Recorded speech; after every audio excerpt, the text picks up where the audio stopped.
friends and welcome to my channel Learn with Shiv Pratap. Today we are going to do the third chapter of economics. आज हम लोग तीसरा chapter करने वाले हैं economics का, जिसका नाम है पॉवर्टी एज अ चैलेंज। ठीक है, तो इस चैप्टर में हम लोग काफी सारे डिटेल में पढ़ेंगे कि पॉवर्टी होता क्यों है, गरीबी जो है हमारे हम लोग के कंट्री में या हम लोग के सराउंडिंग्स में ये क्यों एग्जिस्ट करता है, इससे हम लोग कैसे बच सकते हैं और ये क्यों ये चैप्टर इतना इंपॉर्टेंट है। तो पहले हम लोग देखते हैं कि मैंने जो इकोनॉमिक्स के फर्स्ट और सेकंड चैप्टर है वो मैंने कंप्लीट कर दिया। अगर आपने वो नहीं देखा तो आप चैनल के प्लेलिस्ट पे जाके देख सकते हैं, मैं डिस्क्रिप्शन में लिंक डाल दूंगा। नेक्स्ट की देखिए ये चैप्टर है, ये तीसरा चैप्टर है हम लोग के इकोनॉमिक्स का। ये तीसरा चैप्टर इसलिए रखा गया है क्योंकि हम लोग को पहले इकोनॉमिक्स के बारे में बताया गया कि इकोनॉमिक्स होता क्या है ना। नेक्स्ट हम लोग देखें कि प्रोडक्शन क्या होता है, किस तरह से प्रोडक्शन होता है, रिसोर्सेज क्या होते हैं, पीपल एज अ रिसोर्स में हम लोगों ने पढ़ा कि पीपल का क्या इंपॉर्टेंट होता है, ह्यूमन रिसोर्स क्या होता है। तो ये सब जानने के बाद सबसे पहला सवाल ये आता है कि क्या हम लोग किसी आदमी को जो ह्यूमन रिसोर्स में कन्वर्ट कर सकते हैं। तो इसका आंसर है यस, लेकिन हम लोग ह्यूमन रिसोर्स में तभी कन्वर्ट करेंगे जब तक उसके पास प्रॉपर एजुकेशन हो, नेक्स्ट उसके पास अच्छी खासी हेल्थ केयर फैसिलिटी हो। तो इसी के बेसिस पे हम लोग ह्यूमन रिसोर्स को कर सकते हैं। लेकिन हम लोग को उससे पहले ये जानना पड़ेगा कि कोई आदमी पुअर है या रिच है ना। अब पुअर और रिच क्यों? क्योंकि हम लोग ये चीज देखते हैं अपने डे टू डे लाइफ में कि जो लोग पुअर हैं वो लोग अपने बेसिक जो मीन्स हैं है ना, जो लाइवलीहुड के बेसिक मीन्स है उसे ले नहीं पाते, वहीं जो अमीर है वो ले लेते हैं। अब ये कैसा ही पूरा जो कॉन्सेप्ट है वो आज हम लोग इस चैप्टर में देखेंगे। तो चलिए हम लोग शुरू करते हैं इस चैप्टर के ओवरव्यू से। देखिए ओवरव्यू मतलब कि क्या कहना चाहता है ऑथर, जिसने भी ये लिखा है ये चैप्टर, ये कहना क्या चाहता है या क्या बताना चाहता है आपको। तो फर्स्ट ऑफ ऑल ये बताना चाहता है ऑथर कि ये आपको जो गरीबी है उसको काफी ज्यादा पास से दिखाएगा है ना, उसको रूबरू कराएगा है ना। क्यों?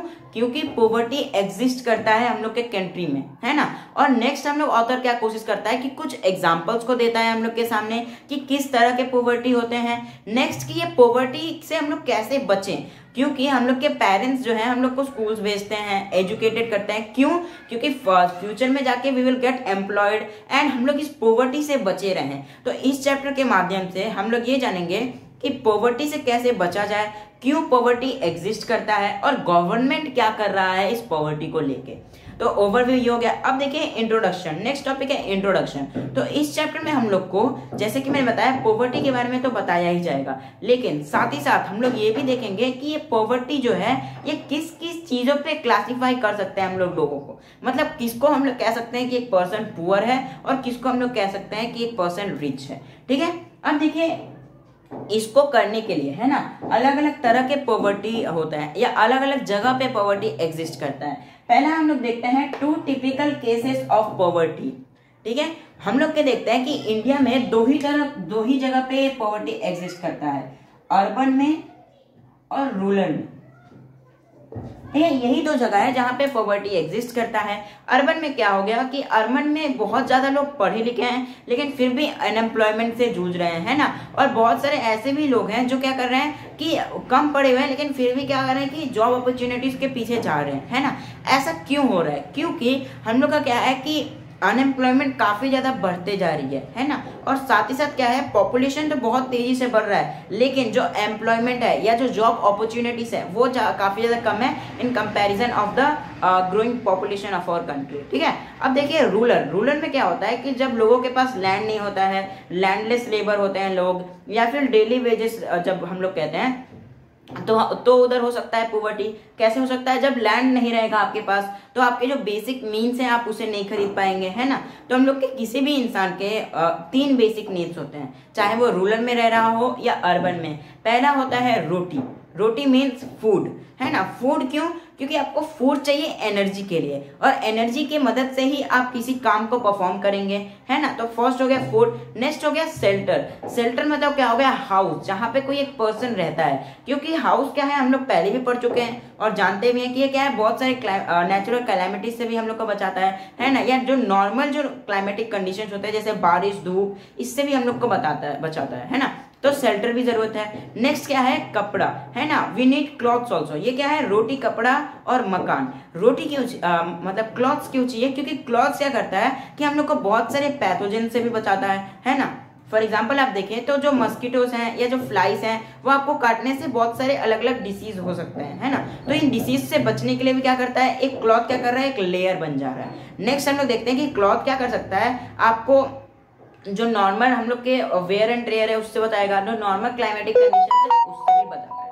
तो नेक्स्ट हम लोग देखते हैं कि पॉवर्टी लाइन, है ना। इससे पहले मैं आपको एक बात बताना चाहूंगा, देखिए अगर आप यूएसए का एग्जांपल लेते हैं तो यूएसए में गरीब वो होता है जिसके पास कार नहीं होता है ना। और अगर किसी के पास कार नहीं है तो वो गरीब कंसीडर किया जाता है। लेकिन इंडिया में ऐसा नहीं है। इंडिया में क्या है कि जिसके पास कार है वो तो उसके लिए बहुत बड़ा लग्जरी है, और जिसके पास कार नहीं है वो पॉवर्टी लाइन में आ जाता है। तो इसीलिए क्या किया गया, साइंटिस्ट जो सोशल साइंटिस्ट हैं इन्होंने क्या किया, पॉवर्टी लाइन को बनाया।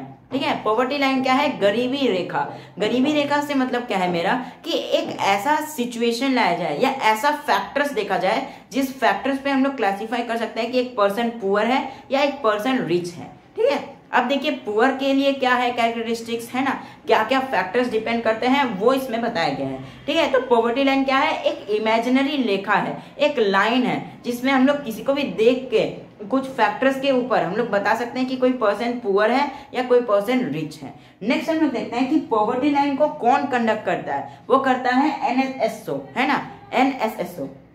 तो ये क्या करता है, एनएसएसओ इंडिया में ये क्या है कि एक ऑर्गेनाइजेशन है। ये क्या करता है कि सर्वेस करता है, किस फैक्टर्स पे सर्वे करता है, चलिए अब हम लोग वो देखते हैं। पहला वो करता है मिनिमम फूड रिक्वायरमेंट, किसी भी व्यक्ति को, ये सब क्या है कि ये सब इसी फैक्टर्स पे एनएसएसओ पॉवर्टी लाइन को इंडिया में कंडक्ट कराता है। तो पहला क्या हो गया, मिनिमम फूड रिक्वायरमेंट, किसी को भी भोजन की एक मिनिमम रिक्वायरमेंट चाहिए फॉर द एनर्जी, किसी भी वर्क को परफॉर्म करने के लिए। नेक्स्ट आता है क्लॉथ्स, क्लॉथ जैसे मैंने अभी आपको इंपॉर्टेंस बताया तो क्लॉथ चाहिए। नेक्स्ट है फुटवेयर, आपको चप्पल ये सब भी चाहिए। नेक्स्ट है फ्यूल लाइट, मतलब ईंधन और रोशनी, ये सब भी चाहिए। ईंधन क्यों चाहिए, देखिए ईंधन क्या है, हम लोग के घर में जो खाना बन रहा है गैस पे, वो भी क्या है, it is a type of fuel, वो फ्यूल है। फ्यूल का मतलब में होता है ईंधन, जिसके मदद से हम लोग कोई वर्क को कर सकते हैं, है ना। तो जो घर में है वो भी क्या एक फ्यूल है, गैस, है ना। इलेक्ट्रिसिटी ये क्या है, ये भी क्या कर रहे हैं हम लोग, लाइट के फॉर्म में इसको यूज कर रहे हैं इलेक्ट्रिसिटी को। तो ये सब के बेसिस पे हम लोग का क्या करता है, हम लोग का एनएसएसओ डिसाइड करता है। और भी जो दो नेक्स्ट चीज है, एजुकेशन और मेडिकल रिक्वायरमेंट, किसी भी व्यक्ति को एजुकेशन की भी काफी ज्यादा इंपॉर्टेंस होती है और ऐसे ही मेडिकल रिक्वायरमेंट की। तो ये सारे फैक्टर्स है जिसके ऊपर हम लोग का एनएसएसओ पॉवर्टी लाइन को डिटरमाइन करता है। ठीक है, अब देखिए पॉवर्टी जो है वो ये सब क्या है कि मोटा मोटा क्या है फैक्टर्स है। लेकिन इसके बाद हम लोग के दो फैक्टर्स निकलते हैं जिसके ऊपर जो हम लोग का एनएसएसओ है वो बताता है। फर्स्ट वन है हम लोग का कि कितना फूड चाहिए। ठीक है, किसी भी पर्सन को कितना फूड चाहिए किसी भी जगह पे रहने के लिए, और कितना उसको मनी चाहिए उसको सस्टेन करने के लिए। ठीक है, तो ये दो चीज हो गया, इसको हम लोग अभी थोड़ी देर बाद डिटेल में देखेंगे। लेकिन उससे पहले हम लोग देखते हैं कि जैसे मैंने आपको बताया अर्बन और रूरल केस, अर्बन और रूरल केस में क्या है कि दोनों जगह पॉवर्टी है, लेकिन दोनों में कुछ चीजें कॉमन है। पहला क्या कॉमन है कि hunger and lack of shelter, उधर भूखी है ना, भूख मतलब क्या है, फूड का अच्छा खासा अवेल नहीं है। नेक्स्ट है कि क्या उनके पास शेल्टर भी नहीं है, रूरल हो या अर्बन हो, और unable to send to school. अब देखिए जो रूरल में होते हैं लोग, स्पेशली रूरल में, वो लोग क्या करते हैं कि बच्चों को स्कूल में नहीं भेजते हैं, वो लोग खुद वो बच्चों को भी लेके जाते हैं काम पे, जिसको हम लोग चाइल्ड लेबर कहते हैं। ऐसा क्यों करते हैं, ताकि वो चाहते हैं कि थोड़ा सा और मनी जनरेट हो जाए, ताकि वो लोग अपने घर को और ज्यादा आसानी से चला सके। नेक्स्ट होता है, ये सब क्या है, ये जो मैं फैक्टर्स बता रहा हूँ ये दोनों में कॉमन होता है, कहीं भी पॉवर्टी हो, शहरों में हो या गाँव में हो। सिक people can not afford treatment of their diseases. अब देखिए जो आदमी गरीब है वो मेडिकल, आजकल क्या है कि मेडिकल जो केयर फैसिलिटीज हैं, ये जो मेडिकल फैसिलिटीज हैं वो काफी ज्यादा एक्सपेंसिव हैं, बहुत ज्यादा महंगे हैं अगर आपको अच्छे फैसिलिटीज चाहिए। तो जो गरीब लोग होते हैं उनको क्या होता है कि वो लोग अच्छी मेडिकल फैसिलिटीज को अवेल नहीं कर पाते, अफोर्ड नहीं कर पाते, है ना, उतना वो लोग पैसा नहीं लगा पाते, तो इसकी वजह से भी काफी ज्यादा डेथ भी होते हैं। नेक्स्ट है lack of water and sanitation. आप देखे होंगे गरीबी की वजह से क्या होता है कि आप सैनिटेशन मतलब क्या है कि साफ सफाई, हाइजीन को ये लोग नहीं मेंटेन कर पाते हैं। और नेक्स्ट है lack of minimum decent living, मतलब जो लिविंग कंडीशंस है, जो डिसेंट मतलब एक नॉर्मल जो लिविंग कंडीशंस है उसे भी अवेल नहीं कर पाते। सेंस ऑफ हेल्पलेसनेस, जब कोई आदमी गरीब रहता है, जब कोई व्यक्ति गरीब रहता है, तो उनको एक हेल्पलेसनेस, मतलब कोई किसी से कुछ उम्मीद नहीं रहती है, क्योंकि जो रिच पीपल है वो उतना ज़्यादा हेल्प नहीं करते हैं, बहुत गिने चुने लोग ही हेल्प करते हैं। तो इधर क्या रहता है, हेल्पलेसनेस का भी एक फैक्टर रहता है पॉवर्टी के माइंड में, जो पुअर पीपल है, चाहे वो शहरों में हो या गाँव में। नेक्स्ट हम लोग देखते हैं कि अब मैं आपको बताता हूँ वेज टू मेजर पॉवर्टी, ठीक है। आई होप आप ये चीज समझ गए होंगे। इसके बाद हम लोग देखते हैं, देखिए जो हम लोग का वेज टू मेजर पॉवर्टी है वो हम लोग दो तरीके से करते हैं। पहला होता है रूरल और नेक्स्ट होता है अर्बन, ठीक है। यही दो फैक्टर्स हैं जिनके ऊपर हम लोग क्लासिफाई करते हैं या मेजर करते हैं किसी भी चीज को, किसी भी चीज मतलब पॉवर्टी को कैसे यहाँ एग्जिस्ट कर रहा है। तो पहला क्या है, एनएसएसओ ने डिसाइड किया कि चलिए मेन दो ऐसे फैक्टर्स बता देते हैं जिनके ऊपर कोई भी एक पर्सन सरवाइव कर पाए या सस्टेनेंस के या अपने नॉर्मल जो लिविंग कंडीशंस है उसमें रह पाए। तो पहला हम लोगों ने क्या किया कि किसी को भी रहने के लिए कुछ क्या चाहिए, कैलोरी चाहिए, है ना, एनर्जी चाहिए, फूड चाहिए। और फूड क्या है, एनर्जी में होता है, एनर्जी के फॉर्म में एग्जिस्ट करता है हम लोग के बॉडी के अंदर। और जो हम लोग का एनर्जी होता है उसको हम लोग मेजर करते हैं कैलोरी में, ठीक है। तो देखिए जो रूरल है, रूरल में हम लोग ने क्या किया कि पर पर्सन हर एक व्यक्ति को कितना कैलोरी चाहिए, 2400, ठीक है, 2400 कैलोरी चाहिए। अब ऐसे ही अर्बन में कितना चाहिए, 21, ठीक है, 2100 कैलोरी चाहिए, ठीक है। ये क्या है, पर पर्सन, मतलब प्रत्येक व्यक्ति को इतना चाहिए, ठीक है, पर पर्सन इतना कैलोरी चाहिए। अब आप एक चीज नोटिस करेंगे कि रूरल में क्या है, थोड़ा सा जो कैलोरी इनटेक है वो थोड़ा ज्यादा है ना। ये सवाल आता है क्यों ज्यादा है, क्योंकि रूरल एरिया में फिजिकल वर्क ज्यादा होता है ना। जो हम लोग का फिजिकल वर्क है या तो फिजिकल हम लोग का बॉडी है वो ज्यादा इन्वॉल्व होता है, इसलिए यहाँ पे कैलोरी इनटेक ज्यादा है। तो ये क्या हो गया हम लोग का एवरेज कैलोरी हो गया। नेक्स्ट हम लोग देखते हैं कि कितना मनी चाहिए, है ना। देखिए किसी भी चीज को अफोर्ड करने के लिए, फॉर एग्जांपल जो इधर हो गया क्लॉथ्स हो गया, फुटवेयर हो गया, और जितने भी एसेंशियल आइटम्स हैं उनको खरीदने के लिए क्या चाहिए, कुछ मनी चाहिए, है ना। आप इसी को देख लीजिए, फूड को खरीदने के लिए भी आपको मनी चाहिए। तो इसीलिए क्या किया एनएसएसओ ने, उसके लिए भी निकाला कि कितना मिनिमम आप कह सकते हैं पर कैपिटा इनकम चाहिए। पर कैपिटा मतलब पर पर्सन कितना इनकम होना चाहिए रूरल और अर्बन केस में। तो रूरल में क्या बताया गया, रूरल में बताया गया कि प्रत्येक व्यक्ति को 816 रुपया चाहिए, ठीक है। सर्वे करके पता लगाया गया कि जितने भी एसेंशियल गुड्स एंड आइटम्स हैं उसको 816 रुपीज चाहिए। अब ये देखिए ये जो है अर्बन केस के लिए थोड़ा ज्यादा है, क्योंकि अर्बन केस में क्या है, स्टैंडर्ड ऑफ लिविंग बहुत ज्यादा है, मतलब थोड़ा हायर है ना, लोगों का स्टैंडर्ड ऑफ लिविंग थोड़ा हायर है, इसलिए यहाँ पे क्या है ₹1000 प्रत्येक व्यक्ति को चाहिए। अब देखिए आप सोच रहे होंगे कि ये तो बहुत ज्यादा कम है, किसी भी पर्सन को 816 या 1000 में सरवाइव करना रूरल या अर्बन में बहुत ज्यादा कम पैसा ही है।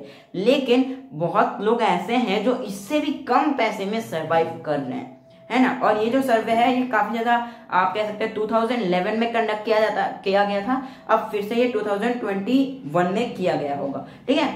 मतलब ये हर 10 ईयर्स के आप कह सकते हैं डिफरेंस में कंडक्ट करता है एनएसएसओ, ठीक है। तो ये क्या हो गया कि इतना कैलोरी चाहिए और इतना पैसा चाहिए किसी भी पर्सन को सरवाइव करने के लिए या सस्टेन करने के लिए। अब नेक्स्ट देखिए, अगर अर्बन केस में आपके परिवार में 5 मेंबर है, ठीक है, अगर 5 मेंबर है तो आपको कितना रुपीज चाहिए, ₹5000।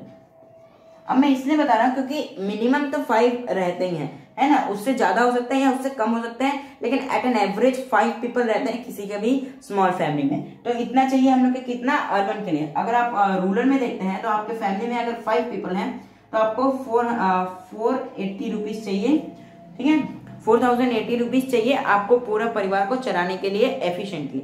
अब देखिए ये क्या है, मिनिमम है, कम से कम आपको इतना चाहिए। अगर आप इससे कम है या इससे कम अर्न करते हैं, आपका सैलरी या जितना भी आपका अर्निंग है इससे कम है, तो आप क्या है, पॉवर्टी लाइन से नीचे हैं।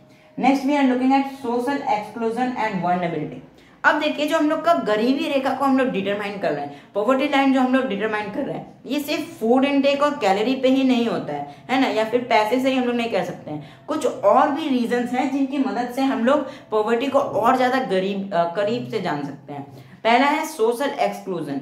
सोशल एक्सक्लूजन क्या होता है कि आप देखे होंगे कि आजकल जो गरीब और अमीर है इसमें काफी ज्यादा डिफरेंस है ना। जो गरीबों के घर है वो आप देखेंगे एक पर्टिकुलर एरिया में गरीब लोग ही रहते हैं, है ना, झोपड़पट्टी रहता है, और एक जगह पे पूरे buildings, high standard of living, या आप कह सकते हैं फैशनेबल क्लास रहता है। तो यहाँ पे क्या हो रहा है, सोशल एक्सक्लूजन हो रहा है। अब जो उधर झोपड़पट्टी में या फिर जो हट्स में रह रहा है उधर क्या हो रहा है, उनके पास बेटर मेडिकल कंडीशंस नहीं है, हाइजीन नहीं है, हेल्थ केयर फैसिलिटीज नहीं है, एजुकेशन भी उतना अच्छा नहीं है अगर आप स्लम्स में या यहाँ पे देखेंगे। लेकिन वहीं क्या हो रहा है, जो अपर क्लास है या जो फैशनेबल क्लास है उनके पास अच्छे हेल्थ केयर फैसिलिटीज हैं और जितने भी इंपॉर्टेंट चीजें हैं वो अवेल कर पा रहे हैं। तो इधर क्या हो रहा है, एक डिफरेंस आ जा रहा है। नेक्स्ट है वर्नेबिलिटी। वर्नेबिलिटी मतलब क्या होता है कि फ्यूचर में कितना चांसेस है कि कोई व्यक्ति गरीब है। फॉर एग्जांपल अगर एक पर्सन आज गरीब है ना, और क्या चांसेस है कि वो 2 साल बाद गरीब रहेगा या अमीर, उसी को हम लोग कहते हैं वर्नेबिलिटी। ठीक है, नेक्स्ट हम लोग देखते हैं कि देखिए अब मैं आपको कुछ स्टैटिस्टिक्स बताता हूं कि इंडिया में जो पॉवर्टी है वो कितना परसेंट थी और कितना परसेंट हो गए। तो देखिए हम लोग के कंट्री में 1993 है ना, 1993 से 1994 में 45.3% पॉवर्टी थी, मतलब 45% लोग क्या थे, गरीब थे। और जब 2004 और 5 में फिर से सर्वे किया गया तो वो 37.2% हो गया, मतलब थोड़ा सा डिक्रीज हो गया। नेक्स्ट हम लोग देखते हैं 2009 और 10 में वो हो गया 29.8, थोड़ा सा और डिक्रीज हुआ क्योंकि हम लोग क्या किए कि हम लोग पॉवर्टी को एंड कर रहे थे, है ना, धीरे धीरे मेजर्स ले रहे हैं। और हम लोग फाइनल जब 2001 और 12 में कंडक्ट किया गया तो पॉवर्टी क्या था, 21.9%, मतलब पूरे इंडिया में 21% लोग 2011 से लेकर 2012 तक गरीब थे। अभी ये जो आप कह सकते हैं कि अभी का जो टाइम है ना, उस समय गरीब लोग क्या हो सकता है कि थोड़ा जो लेवल है या जो परसेंटेज है उसमें ड्रॉप आया हो। ठीक है, तो ये क्या थे, कुछ स्टैटिस्टिक्स थे। ये मैंने आपको किस लिए बताया, क्योंकि हम लोग ये देख सकते हैं कि थोड़ा एक अच्छा खासा अलार्मिंग रेट पे ये क्या हो रहा है, डिक्रीज आ रहा है ना, जो पॉवर्टी है और जो परसेंट है जितने लोग गरीब हैं वो धीरे धीरे कम होते जा रहा है। नेक्स्ट हम लोग देखते हैं head count ratio. Head count ratio मतलब कितना हम लोग का लोग गरीब है, कितना परसेंट लोग गरीबी रेखा से नीचे हैं। तो उसके लिए मैं आपको स्टैटिस्टिक्स बताना चाहूंगा। पहला कि दो हम लोगों ने पहले देखा 2011 से लेकर 2012 में 21.9% लोग क्या थे, गरीब थे। अब देखिए कुछ लोग तो ऐसे हैं या कुछ स्टेट्स ऐसे हैं जो इस मतलब 21.9% से भी ज्यादा थे, है ना, मतलब उनमें गरीबों की परसेंटेज और ज्यादा थी। For example UP, Bihar, MP मतलब मध्य प्रदेश और ओडिशा एंड आसाम, ये कुछ ऐसे स्टेट्स हैं इंडिया के जो गरीबी उस समय क्या थी, बहुत ज्यादा है, और अभी भी जो गरीबी है उसमें ज्यादा है इन सारे स्टेट्स में, है ना, परसेंट ज्यादा है। और कुछ ऐसे भी स्टेट्स हैं जहाँ पे परसेंटेज कम है, फॉर एग्जाम्पल केरला, तमिलनाडु, आंध्र प्रदेश, है ना, वेस्ट बंगाल, महाराष्ट्र और गुजरात।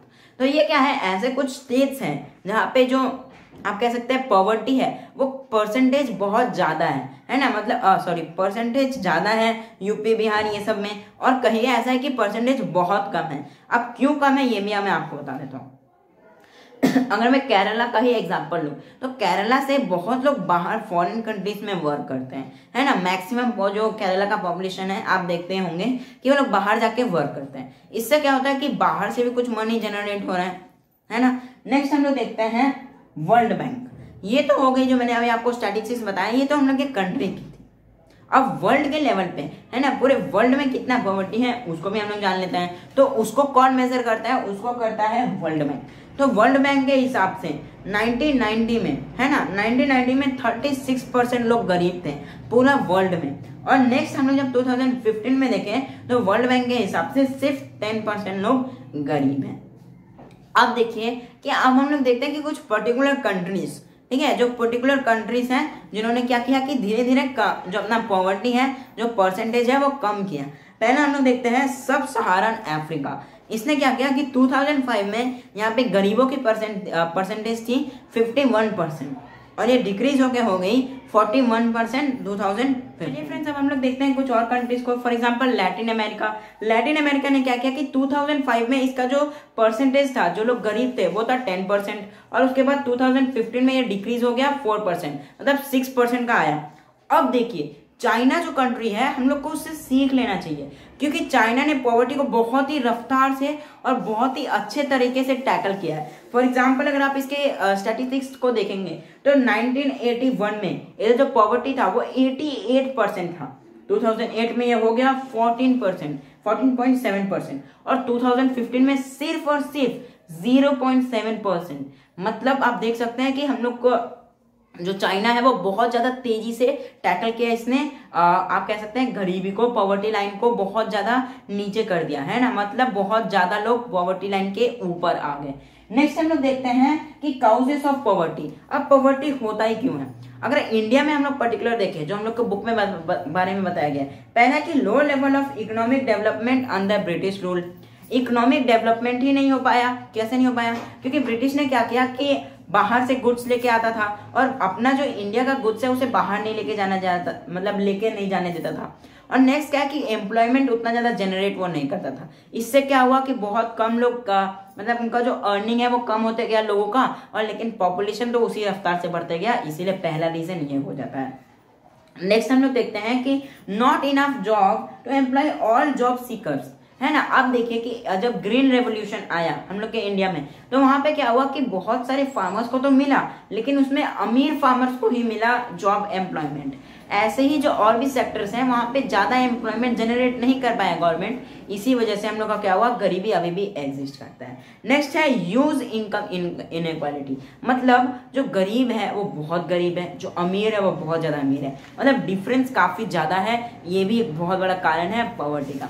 नेक्स्ट हम लोग देखते हैं एंटी पॉवर्टी मेजर्स, मतलब हम लोग पॉवर्टी को खत्म कैसे कर सकते हैं या कम कैसे कर सकते हैं। पहला होता है प्रोमोशन ऑफ इकोनॉमिक एक्टिविटीज। अब आप सोच रहे होंगे कि इकोनॉमिक एक्टिविटीज से कैसे।